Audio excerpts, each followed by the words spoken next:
All right, and we are back with another episode of the Media Show with Professor Beth from wonderful Newhouse at Syracuse.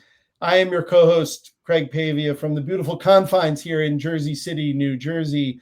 Along with us today, special guest, we're going sports. We're going, I don't know, Rob, would we call tennis a secondary sport, tertiary sport? Where are we in that world? We'll get to that in a second. Don't answer. We've got from the Sports Business Journal, beautiful Atlanta, Rob.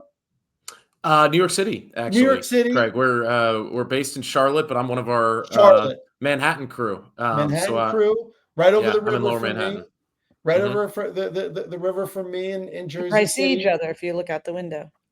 Rob Schaefer. Right. Rob Schaefer covers tennis. So here's your beat, right, Rob? This is the beat. Racket sports, and you're part of the tech team. Correct. Yeah. First of all, thank you both for having me. It's great to be on. And yeah, Craig, you've summed up my complicated day-to-day pretty succinctly, which I appreciate. We have a pretty expansive sports technology coverage vertical at SBJ, which I help lead. And then I also cover the world of racket sports, which when I picked up that role a year or two ago, was primarily focused on tennis. I'd say it still is primarily focused on tennis, but it's expanded to include pickleball, paddle, which a lot of people pronounce padel. It's actually paddle. The glass encased new racket paddle sport coming to the States. Table tennis finds its way across my desk every so often. So it's an interesting world that blends kind of institutional kind of history-rich sport and tennis, and then some emerging properties as well that a lot of people are interested in hearing about. Well, it's a sport that I truly love. I mean, I always mention the greatest singular sporting event I ever went to was a still remembered quarterfinal between Aaron Krickstein and Stefan Edberg, maybe 1988. It was the classic kind of windy, the trash is kind of flying all over. Edberg and Krickstein are battling it out. It was awesome. It will always be probably the number one event that I went to. I was freezing. All the New York fans were freezing cold. It was fantastic. But we are only a few days from a new champion. We have Carlos Alcaraz as the champion of the US Open. We're thrilled to have you on, not only because we can talk straight about tennis, but we, of course, Beth and I have had, as I mentioned, a lot of conversations about the fumbling nature of Craig and his streaming, chasing sports content. And with that, some of these massive deals, I wanted to, I guess the first question, Beth, if you don't mind, is what's the health of tennis? What are the tennis people saying? What's the nature of the deals that they have? Are they feeling good about the sport? Right. Yeah. So it's an interesting question, Craig, because it's one that the answer depends on who you're asking. Tennis is it's the business side of tennis is a much more kind of fragmented and siloed ecosystem than maybe the casual or even obsessive fan about the competition on the court might realize. You obviously have the Grand Slams, the US Open, the French Open, Australian Open, Wimbledon. Those are each governed by their respective governing bodies in their countries. Individually, effectively. You have the ATP Tour and the WTA Tour, the men's and women's tour level events governing bodies, respectively. Then you have the International Tennis Federation, which handles rules, regulations, and some other team-based events, Davis Cup, Billie Jean King Cup, etc. So depending on which of those bodies or set of partners you ask, you might get a different answer. I think overall, the sport is seen as globally having a very wide reach, obviously having a really high upside in terms of the amount of people who are passionate about it, want to watch it, want to consume more content related to the sport. There was obviously a lot of anxiety, say 4, 5, 6 years ago, when you could see the horizon or the end of that era where you had on the men's side Federer, Nadal, Djokovic, just dominating these high-level events, even Andy Murray for a time. On the women's side, Serena and Venus Williams Maria Sharapova. And there was probably some anxiety with various stakeholders in the sports, including fans, about what that next era would look like. Would these big events carry the same weight without these living legends kind of being staples at them? That concern, at least, has been pretty well assuaged, in my opinion, when you have this budding rivalry between Sinner and Alcaraz that's been, box office, particularly this year. On the women's side, we look at everything through the American lens. We're a North America-based outlet. The depth and quality of American talent on the women's side is really unbelievable. You just had Amanda Anisimova lose to Sabalenka in the U.S. Open final. Coco Gauff, probably the single most marketable person in the sport, one of the most marketable people in all of sports right now. So they have the stars. I think they have the reach. I think where tennis struggles is in these kind of competing or just separate interests between the slams, between the tours, between the other governing bodies. And how do you kind of consolidate a vision for the sport and consolidate assets from a business perspective, commercial assets? And then for the fans, Craig, as you're saying, how do we make it simple to follow the calendar of events that takes place annually? How do we educate fans on the difference between an ATP 500 event versus a Grand Slam versus a Challenger versus a Masters 1000? I think that's something that the sport has been grappling with really for decades and is still grappling with.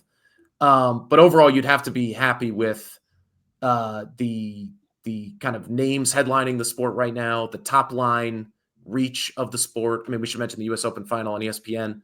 The men's final had its best viewership number in a decade, averaging 3 million viewers. The women's final did pretty well too. I mean, you would need a Coco in there to really get to that record-breaking or seminal number, but still did pretty well. I think 2.4 million. So overall, a very interesting time for the sport.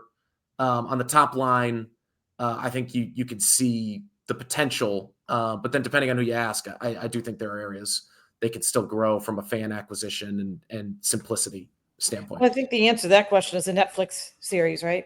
Right. Yeah, right. Well, they had that and it didn't really resonate, actually. Interestingly, they had one on Netflix for 2 years, Breakpoint. And then that discontinued, I think, early last year. And, that was another one where I wouldn't say I have a firm firsthand account on what went wrong there, but I do think the perception of that was it was generally not the most in-depth or incisive or hard-hitting storytelling. And then you get into issues of access where the players are all independent contractors. They kind of decide how much they want to let the cameras in. Right. That one just didn't resonate the way that Drive to Survive or some of the other ones have for whatever reason. Yeah. And the other component that you mentioned, which, I go back to one of my earlier jobs was in the golf industry. And it's interesting. And I'm fresh from an event where I was at an event during the Open with Stan Smith, where they were introducing his documentary and they did a great job of detailing, the relationship between initial tennis, the amateur level, and then of course the slams themselves. And it reminded me very heavily of the other country club sport, golf, and how they too are in a similar kind of, hey, this is our event. The U.S. Open is our event. And then the British Open is the British Open's event. What's the solution, Rob? I mean, how do they figure this out? And, or are they just not, is there just, that the players are fine with the way that things are. And they're like, well, we'll deal with it, down the line. And how does this affect the streaming? How does this affect broadcast? How does this affect all of that side of it? Well, if I had the solution, Craig, I'd probably be in a boardroom somewhere. I was thinking that, Rob. Right. I'm solutions oriented, Rob. I'm solutions oriented. I think you have the solution. Well, I'll give you. I'll summarize from the outside looking in, what has been discussed. I mean, this is a consistent topic of conversation among high level business leaders in the tennis world. I mean, there have been ideas bandied about on the competition calendar side, right, of streamlining the calendar and having, a tier of events that is the Grand Slams, that is what they call them on the men's side, the Masters tournaments, on the women's side, the 1,000 level tournaments, which is kind of that next rung below. That's your Indian Wells's, your Miami's, Yeah, which right. people may have heard of. There's been talk of kind of streamlining a calendar that would really center on the big events and have a select number of players that would compete in those. And then within that, from the business side, you could aggregate media rights, sponsorship rights, and the theory being, if you can have all of these assets pooled together, you could probably extract more value from the marketplace than if you're selling them all separately. And, there's just so much disparate activity in that respect. Like, this is when I talk about fragmentation, the tours have their own limited pool of like commercial assets at the tour level, but then each event operates themselves. They have their own sponsorship assets, say, et cetera. So there's been talk of that. I mean, it was called the concept was called the Premium or Premier Tour, depending on where you read updates on that. That's something that was in conversations in late 2023, and is still kind of something that floats out there when you talk to people in the tennis world, but it doesn't have the level of traction that it looks like it would be implemented anytime soon. When you mentioned the players, I mean, I think it's fair to say players would certainly push for some level of change within the tennis ecosystem, at least when it comes to compensation, benefits, things of that nature. I mean, they're not a union, but a new players association that's popped up in the last couple of years that Novak Djokovic initially helped found, the Professional Tennis Players Association. They're actually currently suing the tours, and looking to gain some type of, whether it be concessions or financial settlement. And it's still early in that case, but they're looking to implement some type of organizational change through that method. Separately, there's another group of top players who have been negotiating with the slams to get a higher percentage of revenue and prize money. Like, this is something, that again, I'm not sure many people know. You look at the US Open total prize pool this year was $90 million in total player compensation. It's a record. It's a huge number. But if the US Open as an event does over $600 million in revenue this year, which they likely will, that percentage of small player compensation compared to revenue is actually pretty small compared to most collectively bargained sports organizations. So, all of these fraught dynamics are kind of a product of the way the sport is set up, with the tour model, with players being independent contractors as opposed to being employees in the that league, can have union representation, et cetera. So there's no easy answer. I mean, that's the TLDR of that. There's consistent and constant conversation about it. I think leaders in the sport acknowledge that there is work to do. The players certainly know that there's work to do. It's just a matter of getting all these disparate bodies on the same page to action something that could actually be. And the sport now, so from September, so early September, all the way until possibly when we get to Australia, right? And even then, not so sure the Australian Open is as followed, as when I wake up in the springtime and suddenly it's French Open time, right? So the sport kind of goes away in the Western Hemisphere for more or less for that time period. That was always seemingly the issue, right? Is it kind of like it tables at the September, and then it goes away for so long, it doesn't quite come back. I guess there's still no answer to that. And is that what holds it back from, let's say, bigger deals on television? Would broadcast or streamers kind of jump into this if there was a longer calendar or a different calendar? Is that where we're at?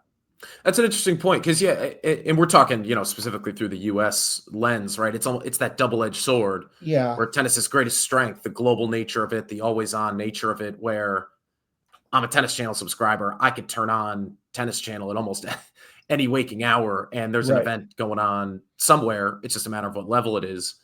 That being that kind of volume of content and the global reach of it being a strength of the sport can also, as you say, Craig, maybe be a weakness in the sense of, like, real tennis fans will know about the Asian swing and the tour finals coming at the end of the year, and the Australian Open, they'll get up at 3-4 in the morning in the States, right, to watch. But in terms of bringing in that next layer of more casual fans, that is a roadblock. I think in the US, honestly, when we talk about how complicated the streaming ecosystem is, and like, I feel it as a sports fan, especially, a millennial, Gen Z. I'm right on the borderline age-wise sports fan. I feel it. Like tennis in the US, if you have Tennis Channel for the tour events, if you have ESPN for 3 of the 4 Grand Slams, and then Turner, TNT for the French Open, pretty much watch anything. But even then, it's like you say, it's scattered. It's all over the place. You got to make sure you know where every event is. I'm really not sure that there is a solution to that short of one big media company just deciding they want to own all of tennis in the US and picking it all up.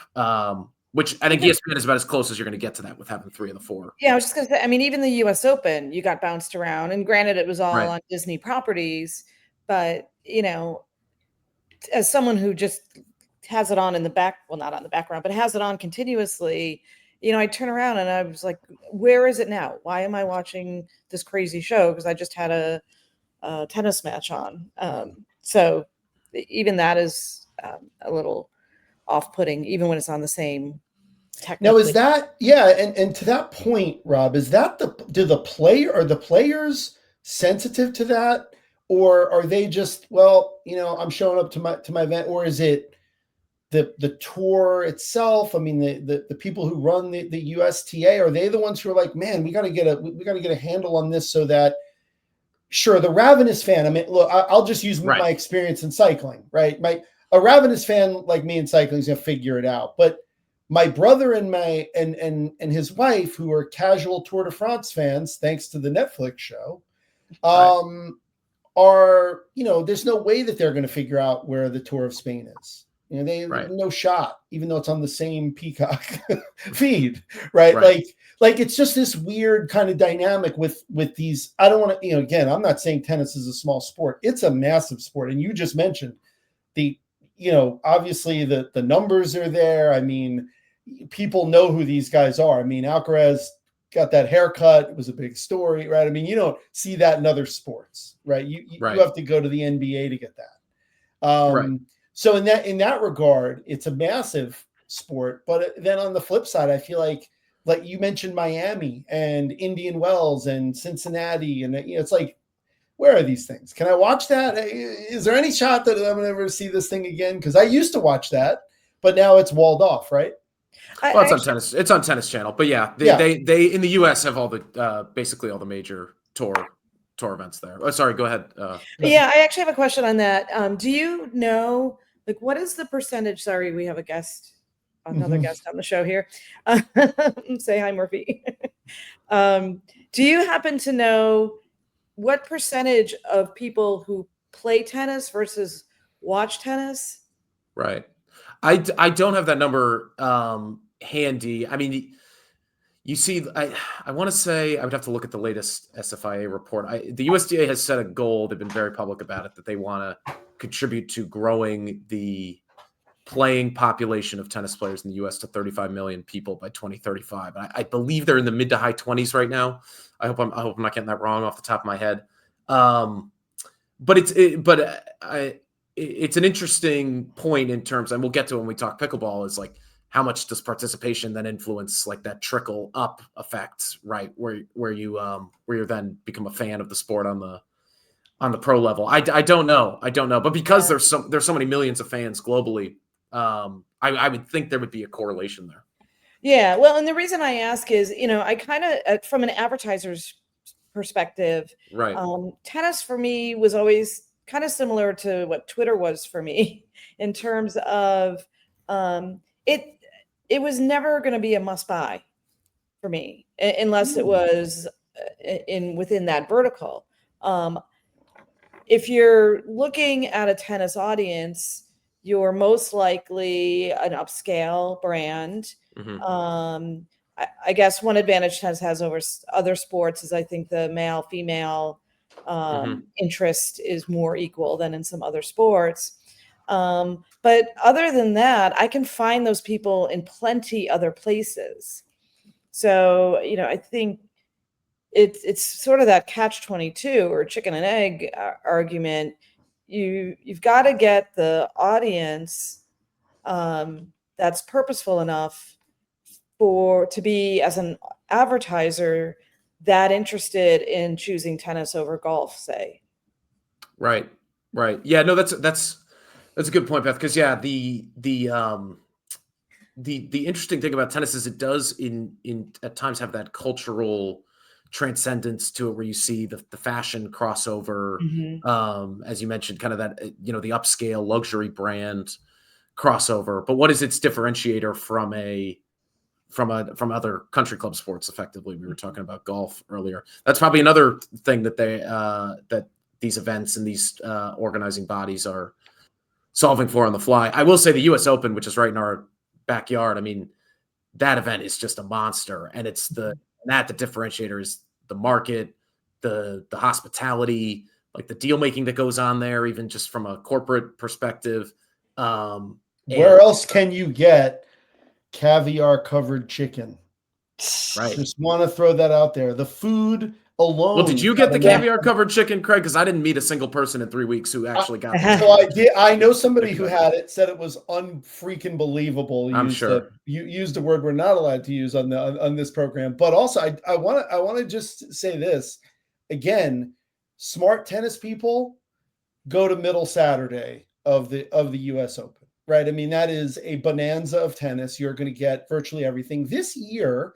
Before we transition to pickleball, which I definitely want to talk about this year, and I wanted you to comment on this. They started the tournament early, and they're trying to stretch it to that 3 weeks. Was that a success? Was the mixed doubles? I was interested. I read it. I didn't watch a ton of it. I watched highlights. I'm not going to say that I watched all the matches. What's the feeling coming out of the gates here? Yeah, I think that was an enormous success, and I actually think it speaks to a multi-year. Let's call it an initiative by the USTA to build out that first week. When I say the last 3 weeks, I'm talking the 2 weeks of the main draw of the US Open, and then they have their free to enter the grounds fan week where they do. Well, they historically have done the qualifying matches, right? And the impetus of that, if you're a family and you want to bring 4 or 5 people, and part of it's of their own creation. Like, it's just such a beast of a financial outlay to go to the US Open for a full day during the main draw. That if you can get up, it's adding the honeydeuces onto that. Right. And so, and that's the thing about Fan Week, right? So you get on the grounds for free, and you've walked on at no charge, but everything, merchandise, concessions, all of that is a revenue stream. And then, so they've grown that out. I mean, so this mixed doubles event was the big thing of this year. Yeah. Last year, even before that, they had over 200,000 people come on the grounds during Fan Week when there's no main draw play happening. It's just they've gotten their sponsors behind it to activate, et cetera, et cetera. So they've been building that out for years. I think to kind of build out this. Players okay with that? Players okay with that third week? Yeah, well, again, it depends who you ask. So some players, I think, would support it and use it as an opportunity to get around, do some of their business obligations. Like, I remember last year, especially Coco Gauff is like the busiest person because she's getting around to, all of her different brand activations she needs to do. She's preparing for the singles draw. Other players would say it kind of infringes, or maybe even tournament owners would say it infringes on other parts of the U.S. pre-U.S. Open swing, which used to be much more of an institution than it is now, where really you only have Cincinnati leading in as kind of a marquee event there. I mean, we used to have an event near my hometown, from the suburbs of Connecticut. So I would go to the New Haven WTA 250 every year, like that. So again, depends who you ask. But in terms of this mixed doubles event, so what they did, the USTA this year, is they took their mixed doubles championship, which was typically like its doubles, played throughout the main draw. You talk to the ESPN folks, you talk to the USTA folks, it just wasn't getting much exposure. Mixed doubles, it gets lost in the kind of the thicket of everything else. So they brought that to Fan Week, the Tuesday and Wednesday. ESPN put the semifinals and the finals on in prime time. I was not at the Tuesday opening rounds, but I was at the semifinals and finals on Wednesday night. And the energy of Ash, which was, I mean, listen, sometimes people say something's sell out. You look at TV and you see spots in the crowd and you're like, how could that have been it's a secondary market thing, right? Where not everyone's filling their seats at all times. This event, it felt like a real high consequence main draw match. It was buzzing. That was great to hear. What they did very successfully, the USTA, and this was controversial. They built the competition to be a much shorter scoring format. They changed the kind of qualification requirements to skew the talent pool more towards your stars. Like they had Alcaraz playing in the mixed doubles event. They had Sinner signed up. He had to withdraw because he had an illness coming out of Cincinnati. They had Djokovic playing in it. They had in the finals Draper, a top 5 male player, Jessica Pegula, Iga Swiatek, like 48 hours after winning Cincinnati, is playing in the finals of the mixed Grand Slam. So like it had these headline names of what you would traditionally associate with a pre-US Open exhibition, but it wasn't an exhibition. It was a real, it was real, Grand Slam event. So what was controversial about that is you obviously boxed out double specialists who would traditionally play in the mixed doubles round. That was not popular in that niche of the tennis community. I see. The team who actually won were the defending mixed doubles champions, who are names Sararani and Andrea Vavasori. People names outside of the real tennis nuts would not have heard of. It was cool to see them win, to kind of validate mixed doubles as this really specific skill set within tennis.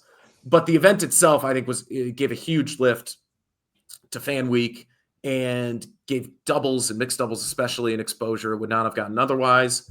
And if you're the USTA and you're trying to commercialize it, they had a sponsor on it this year. That'll be an asset moving forward because they've proven they can sell out Arthur Ashe Stadium for. There were great highlights from it.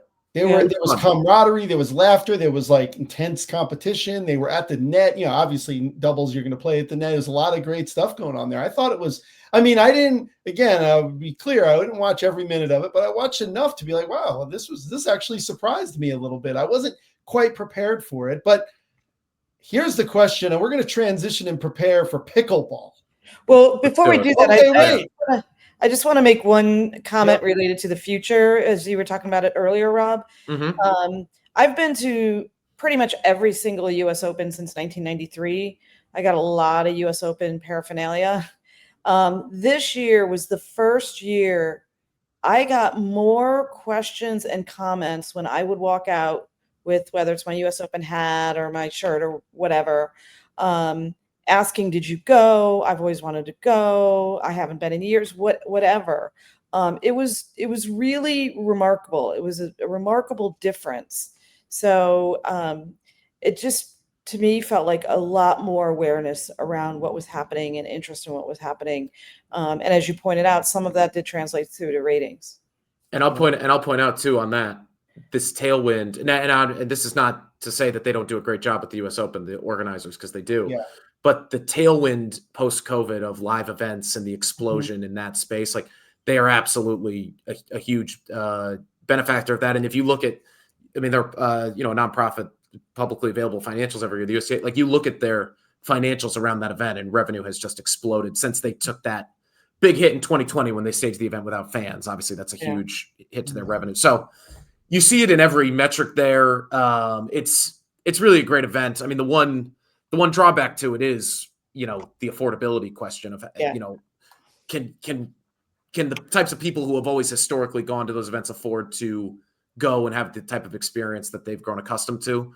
So that's obviously a balance that, again, depending on who you talk to, you would get a different answer as to how well the USTA straddles that. But overall, a great event. And, I'm happy to be out there every year with my press pass. So that's, the price of honey juices is immaterial to me. I'm out there working. Well, I used to go with people like Craig who were paying for me. So there you go. That's been tougher. I've been a few times, but I will say this: on a professor salary. Even when it was, I was pre-business and I went as just a ravenous tennis fan in the late 80s and 90s. It's still expensive. It was never an inexpensive. I don't know. I don't want anybody to think this was like a nickel to get into the ball yard. This was still like, I remember going sweating, handing my $10 for a hot dog and a drink back in 1988. So, and that would be, it was like $1.50 if you got a hot dog and a soda in the city. But so it's an interesting time period. I guess before we switch to pickleball, we could talk about both at the same time. The health of the sport in terms of streaming, Rob, before we move to other topics, is it generally like, yeah, this is good. We like where this is at. The Tennis Channel is doing what the Tennis Channel should be doing, and our broadcasts are hitting numbers. Yeah, no, I mean, I think if you look at how Tennis Channel fits into Sinclair, their owner, their broader business, they're a bright spot. US Open, they just renewed their ESPN rights last year, got a big increase. Yep. ESPN obviously has done well with its assets that it has with Wimbledon, with the Australian Open. The French even got a big number with the WBD coming in, replacing NBC in the US. And the talk of the summer in the tennis world was how great a job WBD did with that French Open. Now, were they helped by having a top 5 epic men's final of all time? Most say yes, but they also did some innovative things in terms of like content delivery and shoulder programming. It's just in terms of the economic health, like that's there, I would say.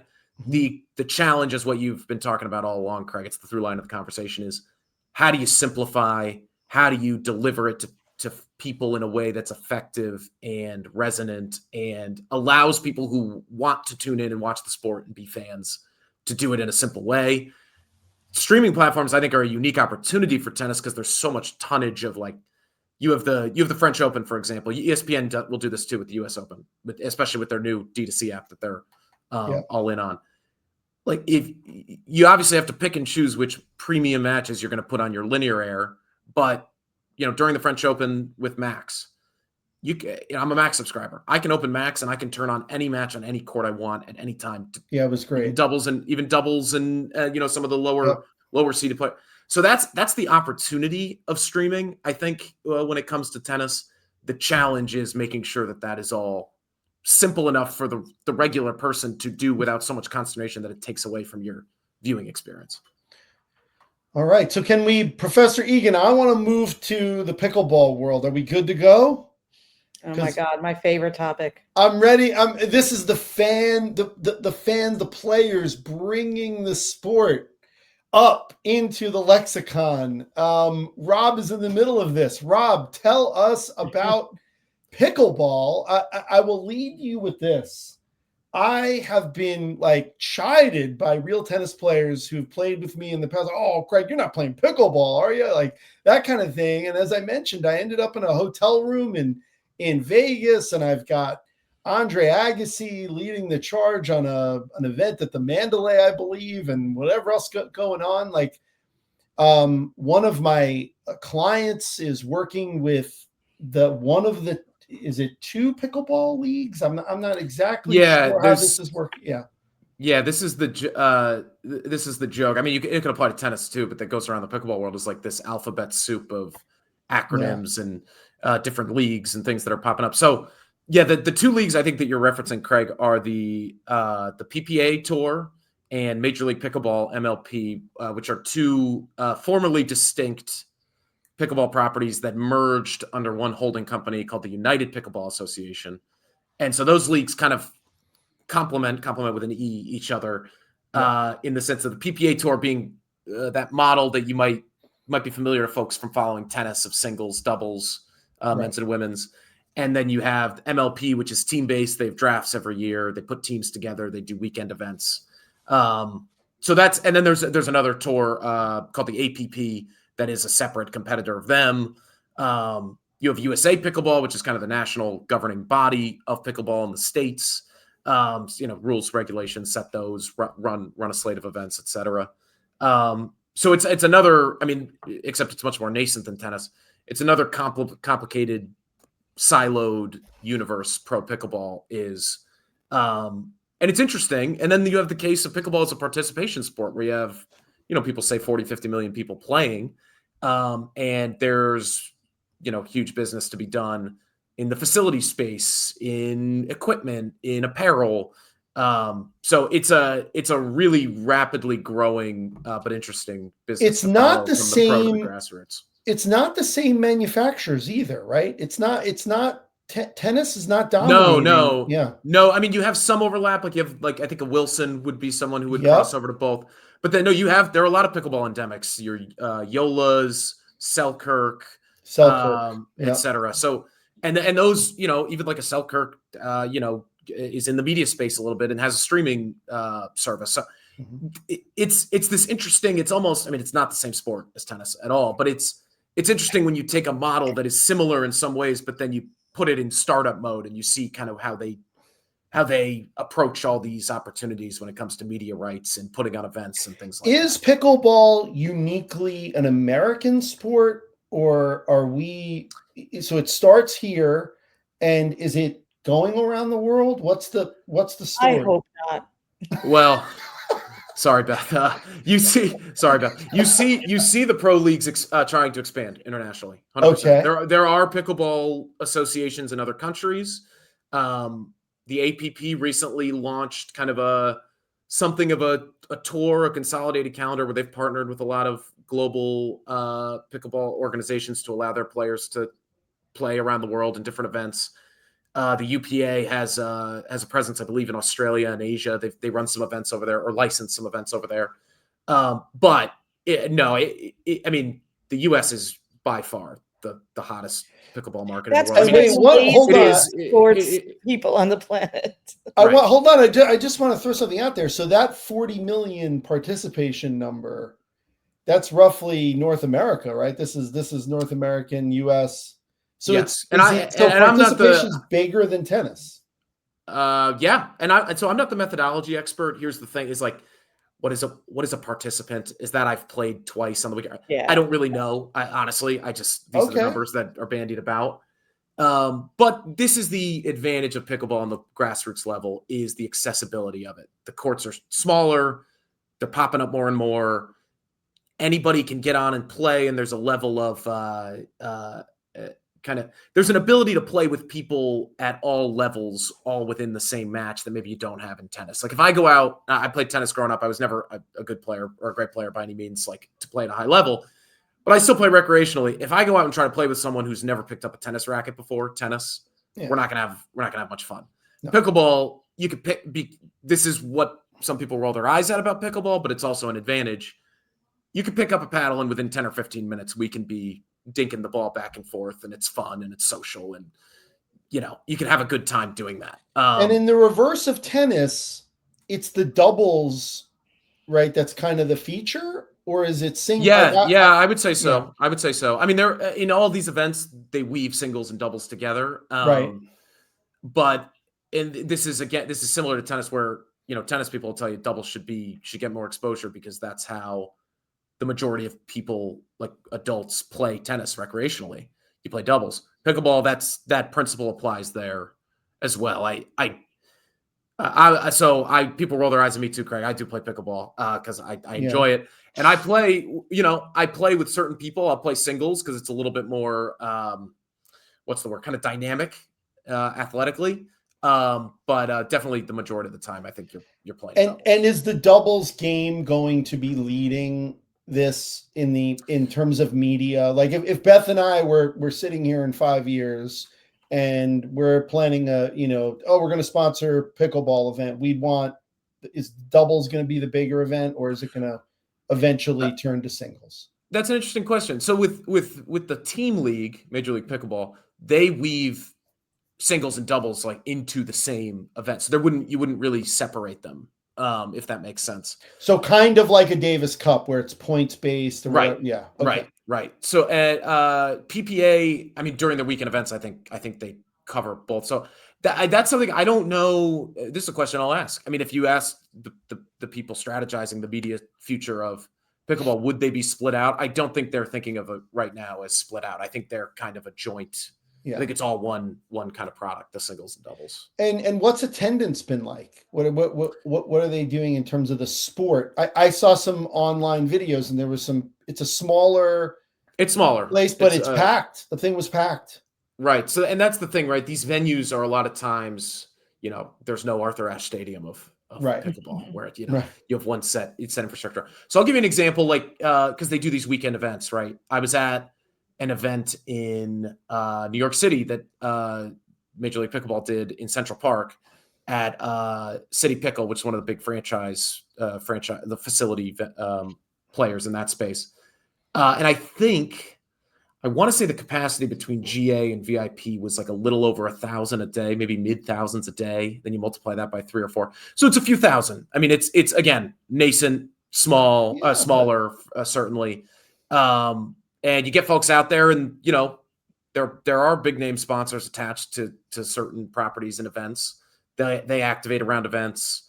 What they're missing, this is the only conversation that really I think matters about professional pickleball, in my opinion, right now, is when do the media dollars back up what people say is this incredible momentum behind the sport? Right, the current setup, it's kind of my sense is it's a year-to-year basis where they have some scattered windows on ESPN, Fox, CBS, like those types of players, some re-airs. And they have their own, I think the UPA has a joint venture with Tennis Channel. They have a Pickleball TV network. The UPA has a D2C service. But, when is a big media player going to really pay big money to broadcast pickleball and be the home of pickleball? That, for all these emerging leagues, is just such a milestone that I look at in terms of being financially sustainable. Beyond, raising money and kind of being in the startup growth mode. So when they get there, if they get there, I don't know. But that's the biggest storyline I'm tracking. I was looking at CBS for pickleball, and here's my pitch. 5%. CBS is the lowest has the lowest amount of sports as a broadcast network. Yet even with that 5%, sports accounted for over 11.5% of their revenue. I think pickleball is the perfect maneuver, Beth. I'm thinking CBS Pickleball League, 60 minutes lead in. I mean, come on. Where am I going? Angela, history of, isn't Angela Lansbury? I mean, this is the ultimate. All right. Here's my pitch to this. What I need, Rob, is a star or some stars of pickleball. Right. Are they coming? What's the story? And are there young people? Like, I'm talking about, young people, like kids, like 15, 16-year-olds playing pickleball, and they're the future of the sport, like a la tennis? Or is this kind of like, well, we might have a 40-year-old guy who's the best pickleball player in the world? Can I ask you, I'll pull you all. Okay. Have you heard the name Ben Johns? Does that name mean anything to you? It does not. Anna Lee Waters. Does that name mean anything to either of you?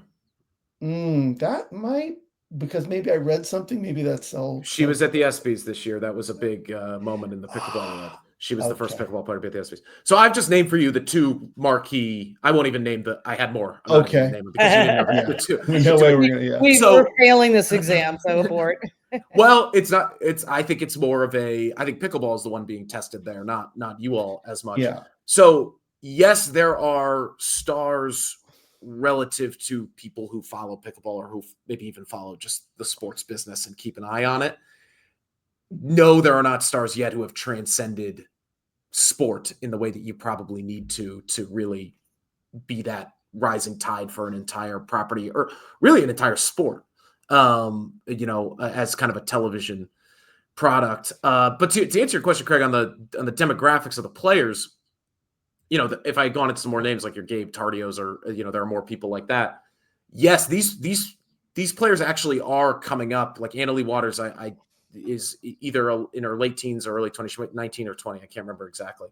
But these are not, I think the era of the pickleball pro tours being propped up by retired tennis players, like that's not what the sport is anymore. That's not their focus. They do have a pipeline of talent. It's just, is that talent going to, their marketability, is it going to transcend and bring in new fans?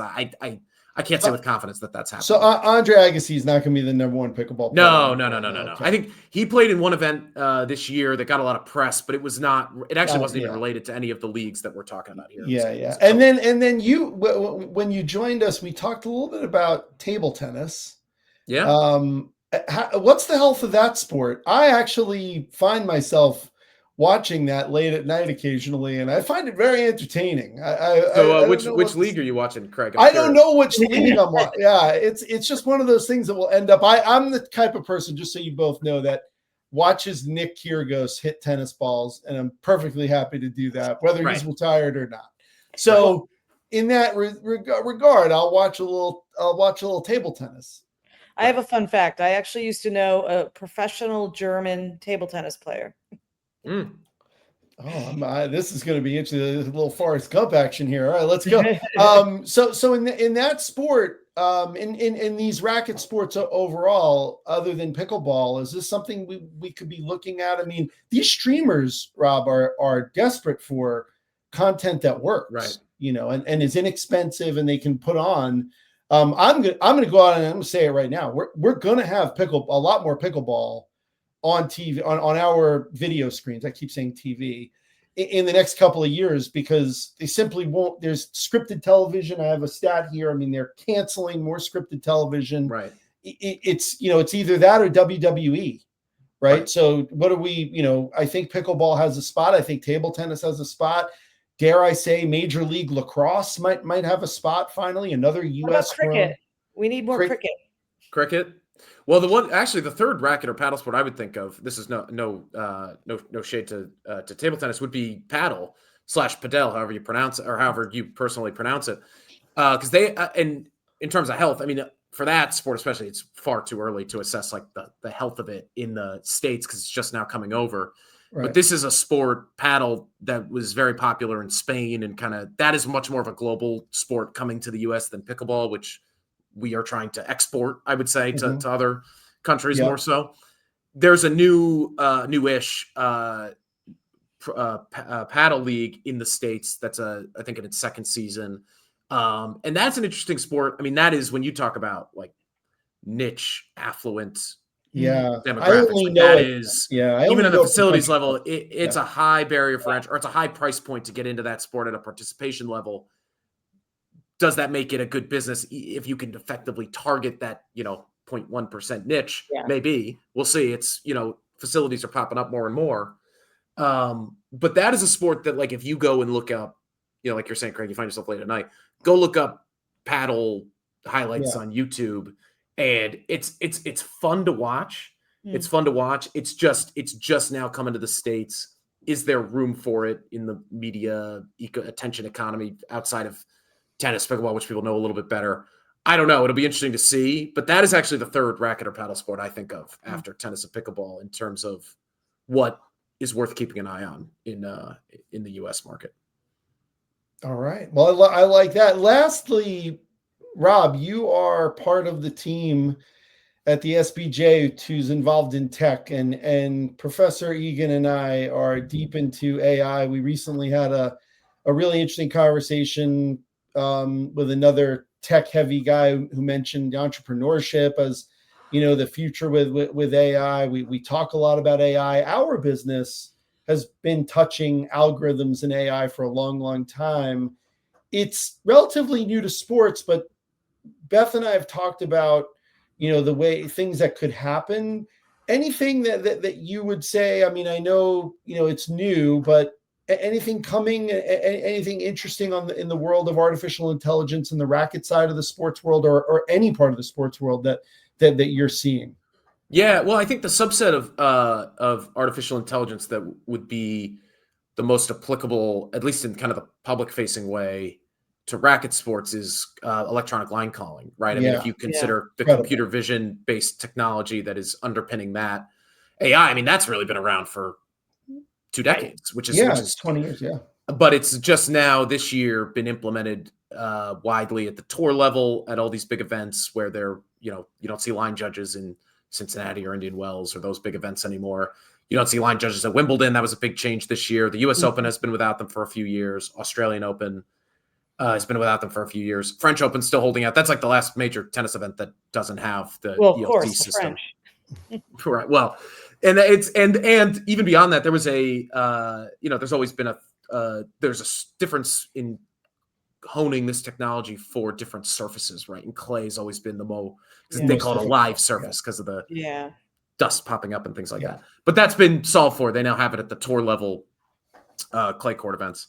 So that's what I would keep an eye on. I mean, obviously it's here to stay. And there are high profile foibles with it, let's say, where the audio of the automated system isn't loud enough, or it jumps at a random time, or the system's accidentally shut off on one half of the court. You got to replay a point.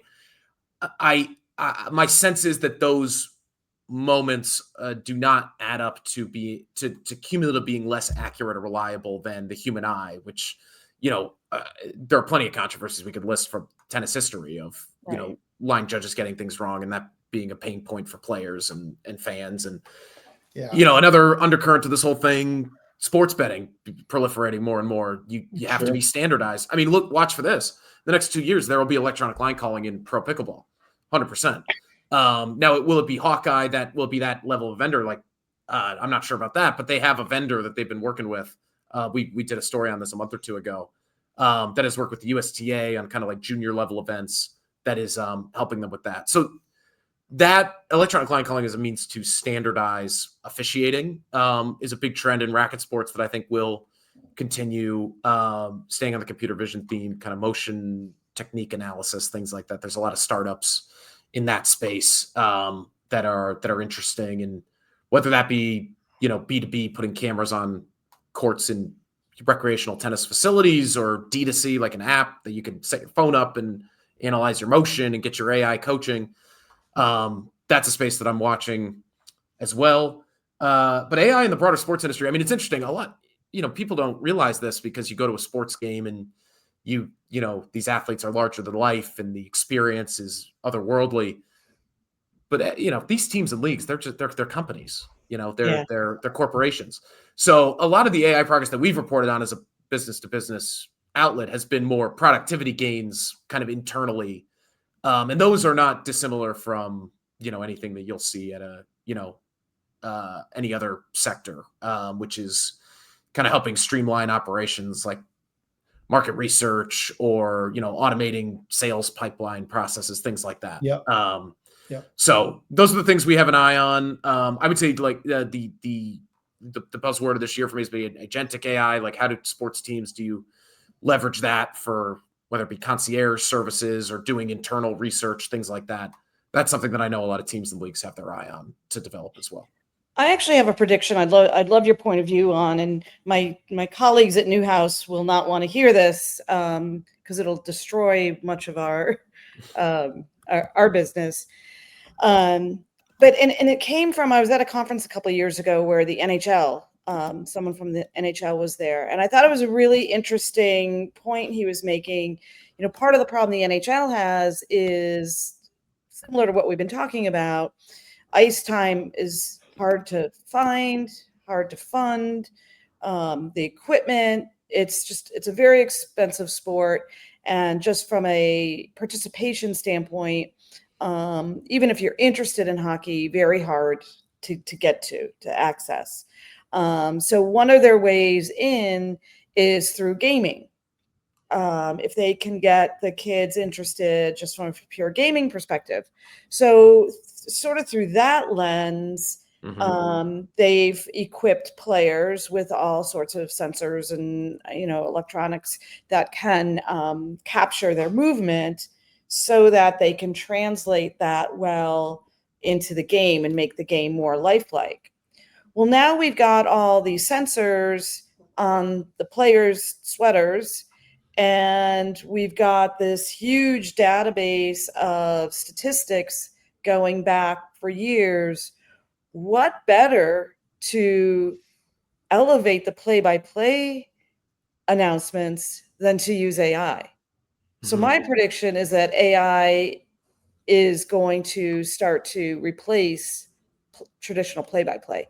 Not for Keith Hernandez will have his job, but for some of the later, Where I see that, Beth, 100%, like you have companies now who can, using AI models, like automate the process of language translation, right? Mm-hmm. So you could take a broadcast that's natively in one language and translate it in real time to French, Spanish, Mandarin, like all these different languages, and it's a huge like reach and productivity boost, because you can then take one broadcaster and make personalized is a big buzzword too. I don't want to say like personalized because it's regional. It's more like regionalized, localized content or broadcasts for different areas where you have the same video feed, but the broadcaster, it's being translated, but it's using their lingo, it's using information specific to the sport in real time. So that's a use case I definitely see growing. And I think that would be,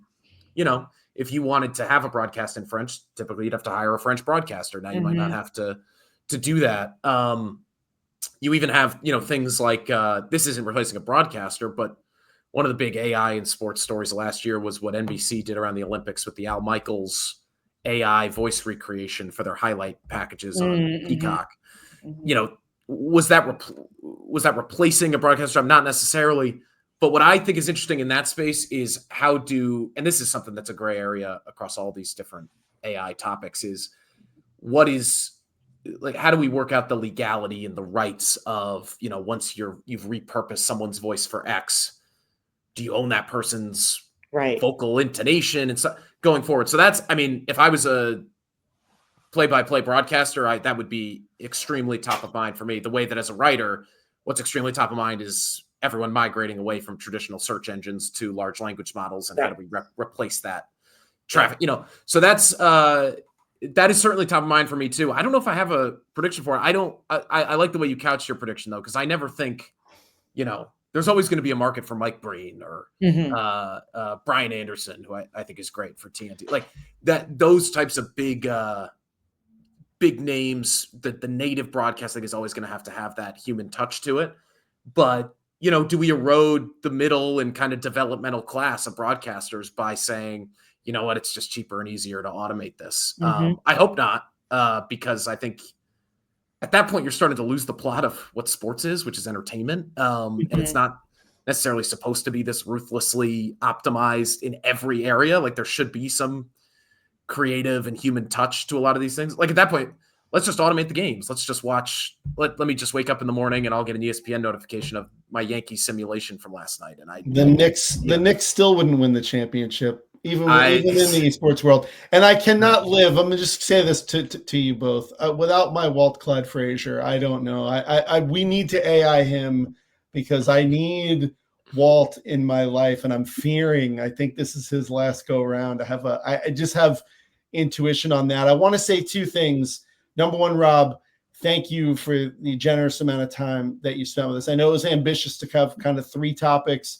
You covered them brilliantly. I know we're going to want you back specifically to talk about racket sports. I haven't played pickleball yet. I know this is going to hurt Beth, but I'm going to have to play it. I know this because I'm going to Vegas. There's going to be some pressure on me to make it happen. I want to say 2 things. Number one, please like and subscribe to our show. And anybody who's listening to this for the tennis angle, I got it wrong. It was 1988, 4th round, because quite frankly, New Balance gave me the tickets. I used to be a lowly sneaker sales guy. They gave me the tickets. Aaron Krickstein upsets Stefan Edberg in the 4th round in a late session. It was unbelievable. You can watch it on YouTube. I'll link it in the description below. Read Rob's work. Get onto the Sports Business Journal. This guy is prolific, Rob. I went through, I don't even know, 13 screens full of your stuff. It was like 7 articles and another click, and I got another 7 articles, another click. I was like, wow, this is wide-ranging topics too. Real racket master. So I think it'd be really foolish if you're not paying attention to Rob and the Sports Business Journal. It's something to kind of keep an eye on. And as a big fan of tennis, and I know Beth is as well, we hope the health of the sport continues. We want to see that all over streaming. Man, we hope that it's easier to get to these things, because if tennis can't do it, then what hope does my lowly cycling have? What hope do any of the other even more esoteric sports have of making it happen? So I think that, beyond the NFL, which I think I counted, they have ABC, ESPN, Disney, Fox, CBS, NBC, YouTube, Amazon, right? All covering their stuff individually. You get enough NFL, you get enough NBA, MLB, regionalized, whatever. But tennis should be right there. And I think that, we're looking at these streaming companies as the way to do it. So Thank you, Rob, for joining us. Thrilling to have you. Beth, any closing thoughts? No, I just can't wait till next year's U.S. Open. My honeydews is almost empty. All right. It's a water cup. It's a water cup for 11 months in 1 week, right? Exactly. Yeah, there you go. That's great. Thank you, guys. I Thanks. appreciate it. Thank you.